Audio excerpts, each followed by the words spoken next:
Hey everybody. So sorry this is so late. I had a long, exhausting day at D23, and I had a bunch of things I had to write for rotoscopers. So you should check that out on the animation panels that we went to today. So that was pretty exciting.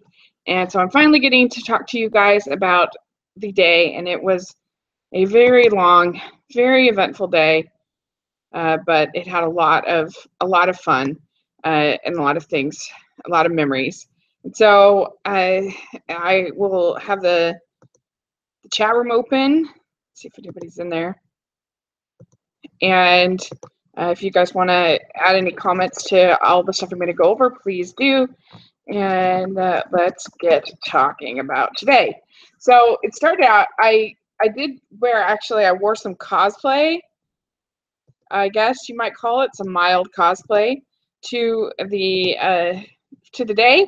I was looking like Dipper from Gravity Falls, and I had a jean jacket on that went with this, and because he has a sort of an orange shirt, and then he has a blue vest, and so that's kind of similar to what I had, and then this hat, of course. And I wanted to do that because I went to a Gravity Falls panel. It was the first panel that I went to. And it started out the day by waiting in a pretty long line just to get in. And that was sort of a symbolic of the day that would be ahead of me. And so I waited in line to get in. And then I finally got in, and then I went to and I met up with my fellow rotoscoper. Her name's Hannah, and that was fun. I'd actually had dinner with them, with Kaisa and Hannah yesterday, and so I'd gotten to know them. And so it's part of the fun thing about today is getting to meet up with people that I've talked to, but I haven't actually met. So we got to meet up with some of them today, which was a lot of fun. And so anyway, we met up with her, and she was kind of my buddy through most of today. So it was nice to have somebody to kind of, because it was very confusing. All the signs and stuff were just very, very confusing. And it was just a long day. But anyway, it started out with the Gravity Falls panel. And this was actually Gravity Falls and Star versus the Forces of Evil. I don't know if any of you watch that show. I've seen a couple episodes, and it looked pretty good. But the emphasis on this panel was actually on the, here I can show you a photo.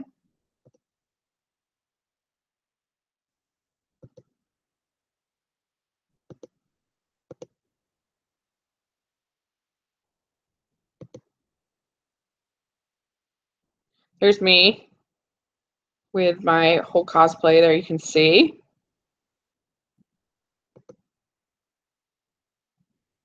And there you can see Alex Hirsch, and with the whole panel there. And it was really cool. He talked about the process of creating the journal, and also some of it of creating the show.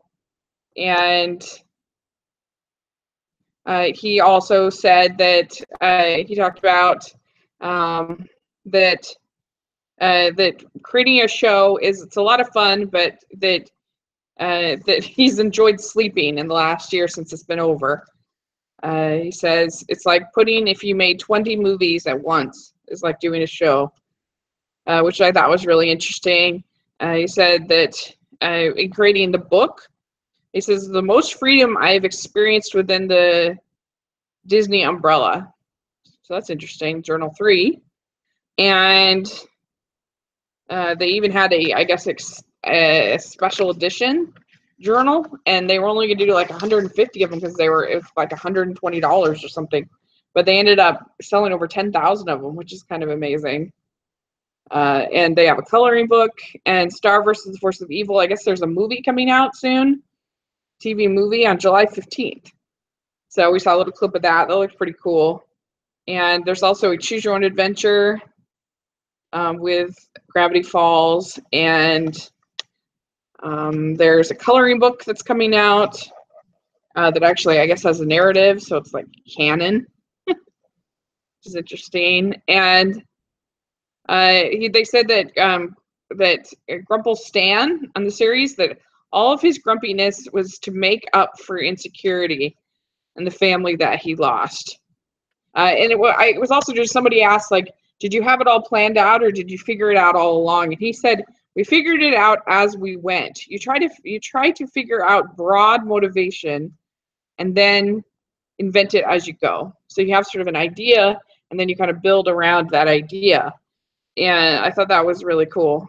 And you come up with a character and the voice and everything, it feels real to you. It feels like a real person almost. He says you put down a tent pole and work around it. So that was that panel. It was really cool. And I guess the announcement of that one is they're doing a Gravity Falls graphic novel, which is kind of exciting. So I'm looking forward to it, at least. If you don't watch the show, you really should. It's a really good show. Oh, we got some people in the chat room. Hi. So, hey, you guys. So let's see. How were the lines in the end? Did you arrive very early? So I ended up getting there around 8 o'clock, and the lines were really atrocious. They were really hard. And I guess I'm not even going to try to do the live action panel tomorrow because it's going to be insane. There were already like quite a lot of people that were camping out overnight for it. And I guess I'll explain a little bit more, but I almost passed out at one point. It was so hot, and it was so, I was just miserable. And so I don't know. There's so many other stuff to do, and none of those have like insane lines. And so I don't know. It just doesn't seem worth it to me to go, since I went to the animation one, the live action panel. It just, I don't know. It will take like 6 hours of waiting in line and just being miserable. So I don't think I'm going to do it. I'd have to get there at like 4:30 in the morning, and I'm exhausted. I just don't want to. So anyway, let's see. Yeah, so lines were really very stressful. Oh, and I hardly ate all day, and it was bad. Okay, so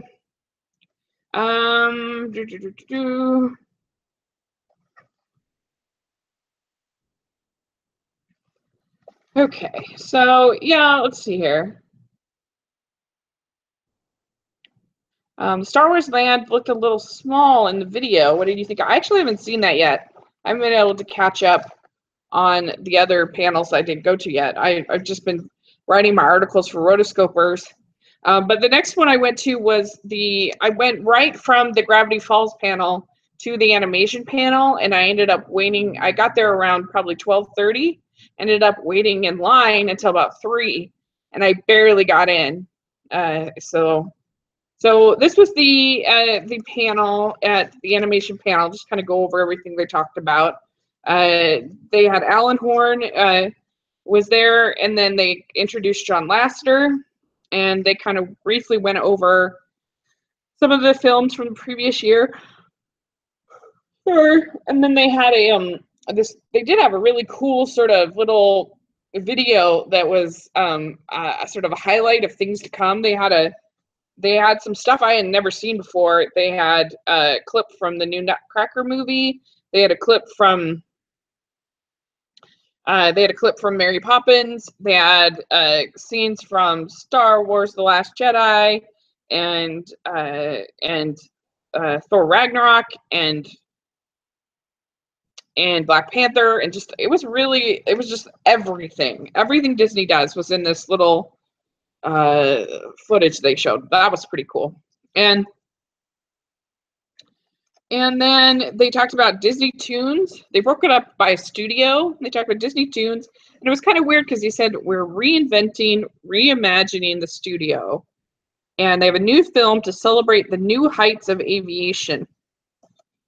And they showed this these speed planes. And yes, I'll get to Incredibles in just a sec.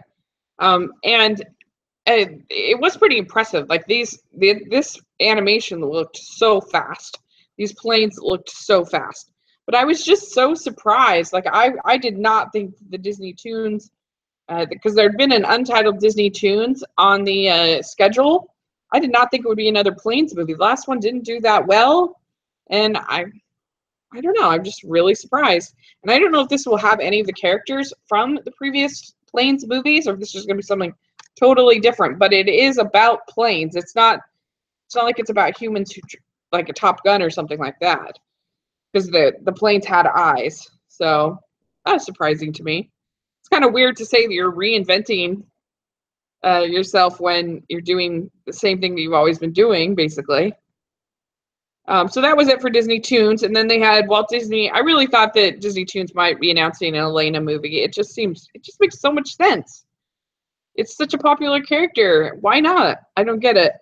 But anyway, Walt Disney Animated Studios was next, and you had Olaf's Frozen Adventure. They announced there'd be 4 new songs, which that's quite a few. 4 new songs. It's actually has Kate Anderson, and then I forgot to write down the other lady's last name, Alicia something. And they are getting the entire cast back, and they had Kristen Bell and Josh Gad, and it was pretty funny little thing. Like they had this clip, and all of a sudden the sound went out. The sound was bad, and it's like, oh well, we better figure this out. And that's when Josh Gad came onto the stage, and then he sang his part on the clip, which I thought was kind of funny. And it's a song called "That Time of Year." And it was a cute little kind of Christmas song. So that was fun. And then they had Frozen 2, a little bit about, they had this little video about the animators going to Norway for research. Norway, Iceland, and Finland. So there's a little video about that. That was basically it. We didn't get anything else with Frozen 2. All the Kristen Bell was there, which was fun. Then Wreck-It Ralph 2, you had Vanellope, and Sarah Silverman was there. And basically, like we learned that the plot of Wreck-It Ralph 2 is going to be that Vanellope that Vanellope's game is broken down, and in order to fix it, they have to have some kind of code or something, and for this algorithm that they need. And so they end up going through the wire into the internet. And there's this, I guess, I don't know if it's the villain, but they introduced a character whose name is Yes, with 3 S's. And that's, that she's like a trend maker for this site called Buzzaholic. And she's going to be voiced by Taraji P. Henson. So she was there. And then they had this clip, and there's going to be a city called Oh My Disney, and it's got all Disney stuff, and there was this whole long segment with Vanellope meeting all of the Disney princesses, all of them. And I just thought it was a little heavy-handed.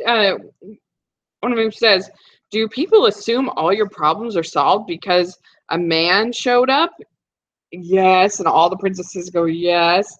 And I didn't really like that, because that's not the message of, I get it that it's a joke, but I don't really think that that's the message of these princess movies.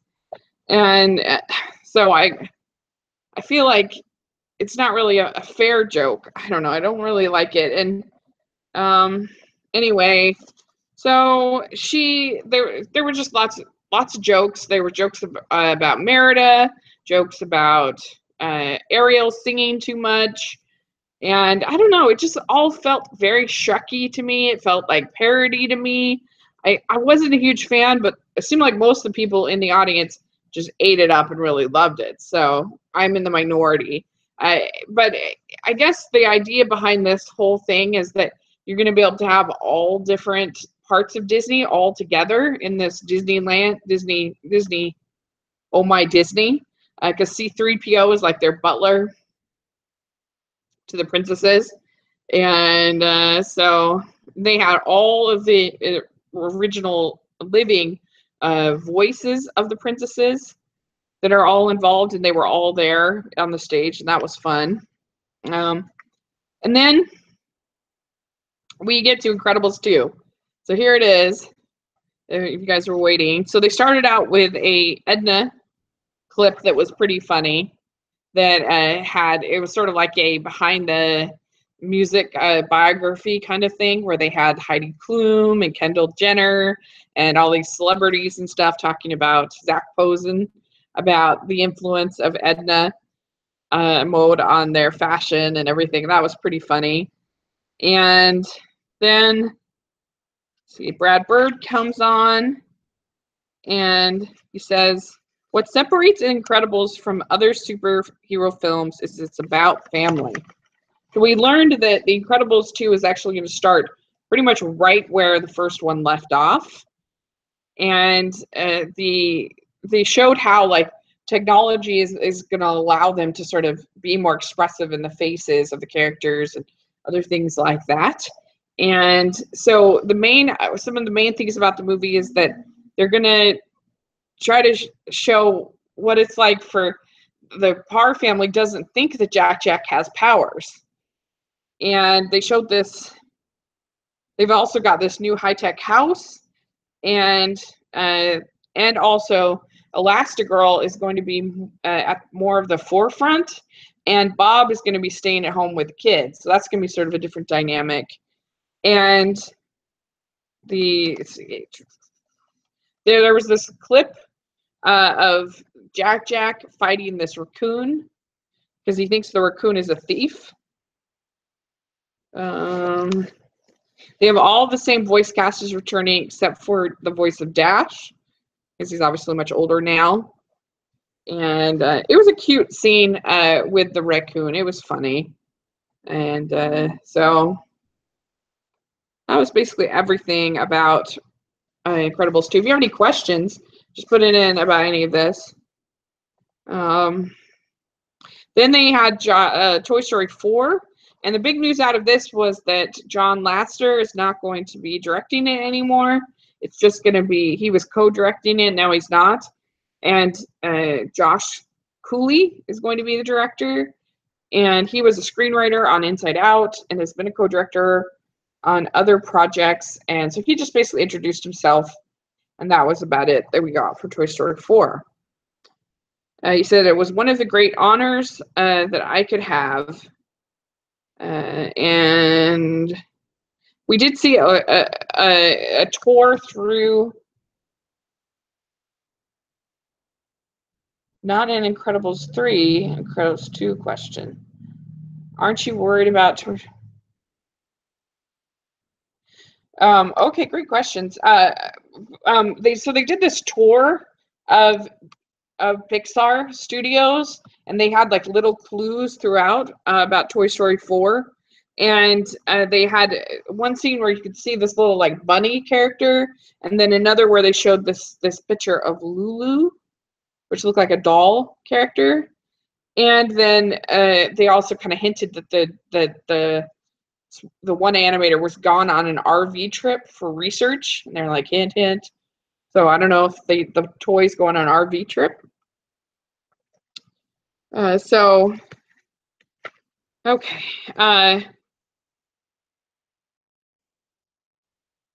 Okay, let's see. I'll answer some of these questions.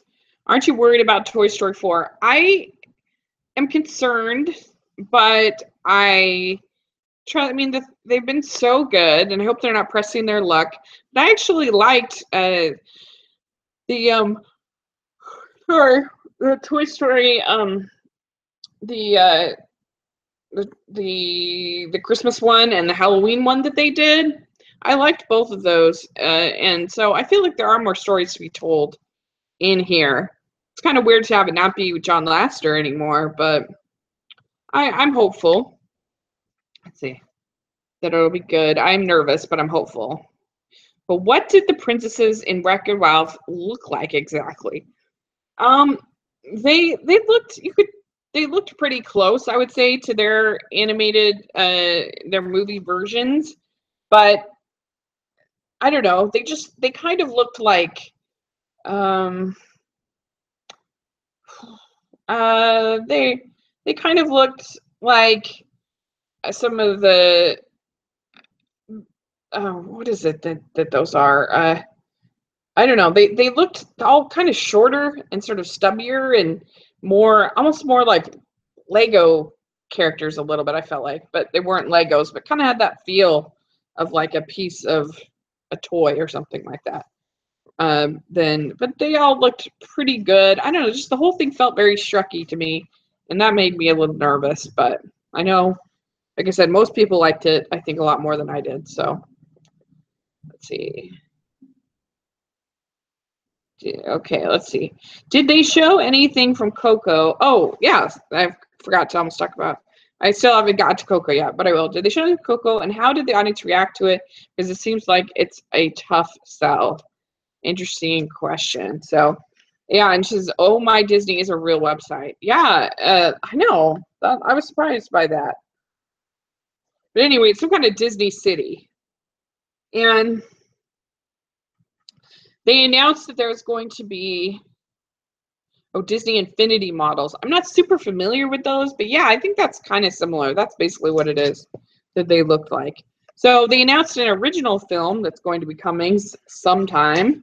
It was really cool. It's a fantasy, a suburban fantasy world film with director Dan Scanlon, who did Monsters in University, which I really like, and he talked about that his father had died when he was just a little baby, so he never got to know him, and how he would have done anything to get to know him. And in this world, this fantasy world, they have all there. It's just elves and trolls, I think.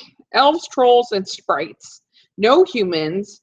There's unicorns everywhere. And so it had like fantastic elements, but it'll also have like the human elements that we know. And the idea was that the fantasy world is actually that the human-like world, is actually easier than magic, which I thought was kind of interesting, because you think, what could possibly be easier than magic? But there you go. But anyway, you have this story of these brothers who lost their father at an early age, and what was touching is the director said that the co-director said that his father had died when he was just a baby, and so it had a sort of a closeness to them, which is always good when you have a Pixar movie, and it just sounded really creative and different, and so anyway, I'm definitely excited for that. And then they had Coco, that had some really pretty, beautiful clips. There was sort of an extended trailer talking about the how Miguel ends up going into the world of the dead and what basically happens, and with his guitar, and that his family is outlawed music, but that's what he loves. And they had to be universal themes of family bonds and our past, and honoring our ancestors.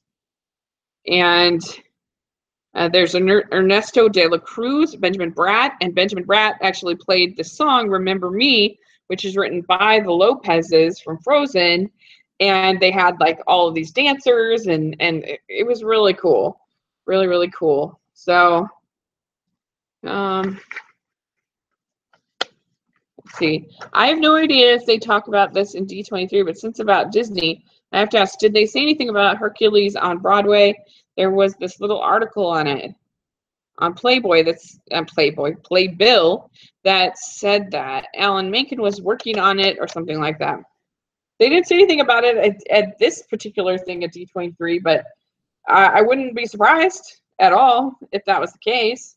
So that'd be really interesting. I doubt that playbill would write it if they didn't have something to go off of. So that'd be interesting to see.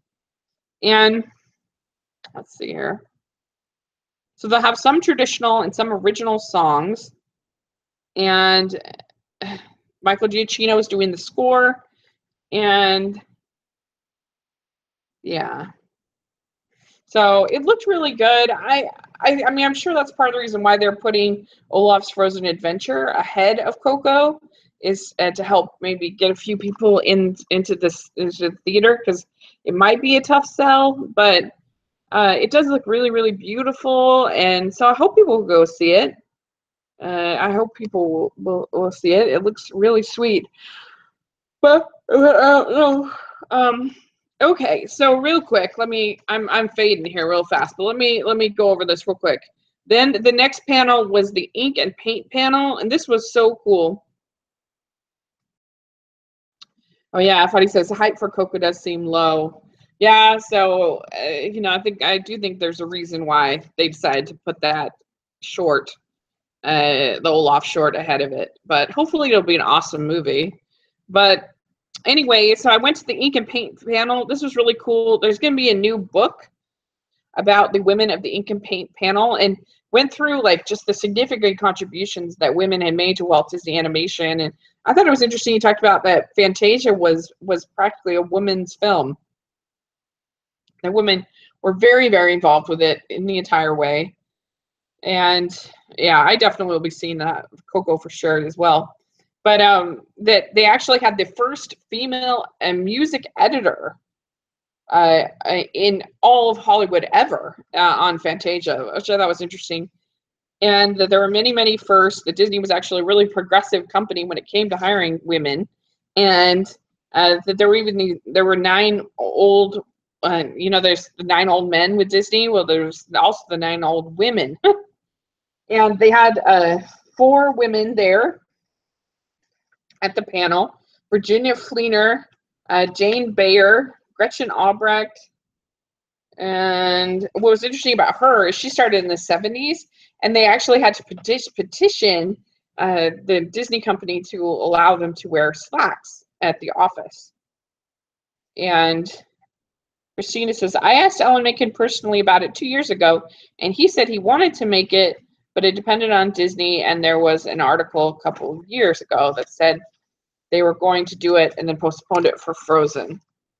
Oh, okay. Yeah, I don't know about that. That's interesting.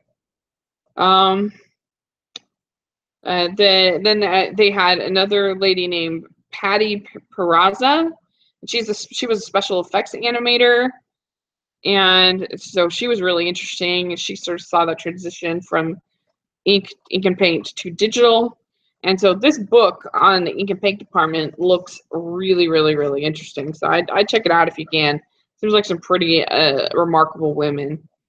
So then the last thing of the night was so much fun. It was the highlight of the day for sure, was this thing called The Music of Walt's Lifetime, the live action films. And it was basically like a concert. It was so fun. It was emceed by Whoopi Goldberg, and they had a whole bunch of guests. Leonard Maltin was there talking. He talked about how big a part music was in Walt Disney.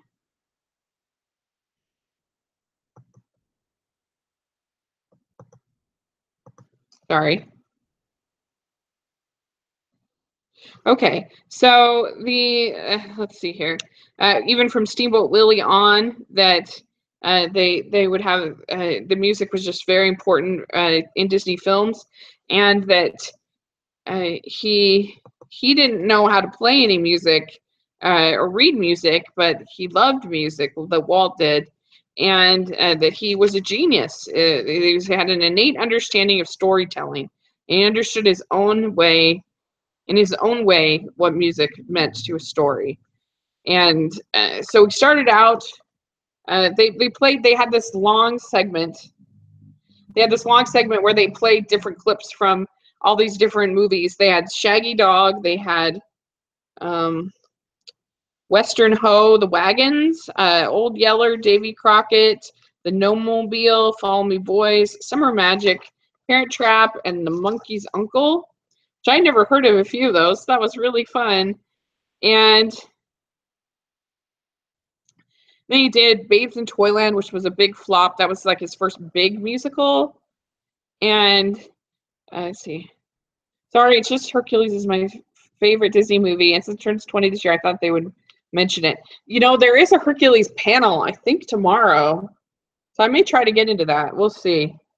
If they were going to announce it, I bet you they'd announce it there. So I'll try to at least hear what's going on with that. I'll try to find out. Okay, so and then the Sherman Brothers. They talked all about how the Sherman Brothers started to work for Walt Disney and their relationship, and how they got the jobs, the first contact, and Jeffrey Sherman, the son of Robert Sherman, spoke, and that was really neat. And he said you always start with the idea first, and then come up with the music, the lyrics around that idea, kind of like what the Gravity Falls people were saying. And last question, what did they show in the Mary Poppins clip? It was just a really brief little view of Mary Poppins. And they're going to talk about it a lot tomorrow, but I just can't. That live action thing is going to be insane. I have to get there at like 4:30 in the morning for it. Okay. Let's see. Walt was a family member to the Sherman Brothers. They were so close, and it was really cool. Jeffrey Sherman talked about how when he got his polio shot, that they had to discontinue a favorite song of theirs for the movie, and he got his polio shot, and I guess they had the immunization, and they put a cube of sugar on the spoon to make the medicine of the immunization go down. And so anyway, and so that's where they got the whole thing with a spoonful of sugar makes the medicine go down. I thought that was really fun.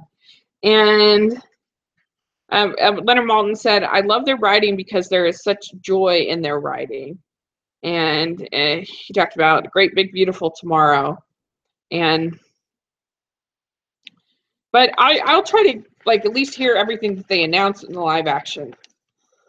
Because that'll get out pretty quickly. So I'll try to be up on it. Just, I don't know. I just can't. I need to sleep a little bit.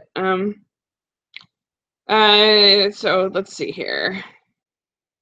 Then they had Karen Dotris, who was the little girl on Mary Poppins. She was really fun. Interviewed her. She seemed like a really cool lady. And then this whole time they had this whole live band. It was all playing all these songs and singers. It was really fun. And they did Chim Chim Marie. And then they had Leslie Ann Warren come on the stage, and she talked about The Happiest Millionaire and also the One Man Family Band. So that was cool. Then they had Joyce Bulifant come on, who's in that movie with her. And then Carol Carruthers, who was the wife of A.J. Carruthers, who was a writer and director with The Happiest Millionaire. And so she was talking about his experience. And then finally, at the very end, they had Richard Sherman come on briefly. So that was cool. That was really cool to get to see him. So that was the end of that panel. I mean, that concert. It was so neat. It was so fun. For all these old songs, and it made me want to go back and watch some of these movies like The Happiest Millionaire and enjoy them. So that was the day. So it was exhausting. I hardly ate the whole day. I don't know. I just, whew. But yeah, I'm sorry. I hope you're not too disappointed that I'm not going to go to the live action panel. I just don't see how I can physically do it.